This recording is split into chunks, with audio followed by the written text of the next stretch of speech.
مفتی صاحب جو استطاعت رکھنے کے باوجود حج نہ کرے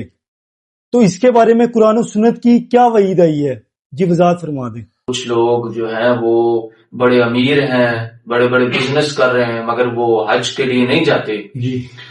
تو وہ یہ قرآن پاک کی آیت میں ان کے لیے سنانا چاہتا ہوں کہ وہ اس کو سن لیں جو میں نے ابھی آیت پیش کی، جو فرضیت حج پر آیت ہے، وَلِلَّهِ عَلَى النَّاسِ حِجُّ الْبَيْتِ مَنِ اسْتَطَاعَ إِلَيْهِ سَبِيلًا، اسی کے آگے وَمَنْ كَفَرَ فَإِنَّ اللَّهَ غَنِيٌّ عَنِ الْعَالَمِينَ۔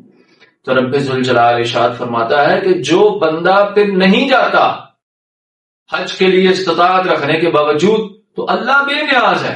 اللہ سارے جہان سے بے نیاز ہے،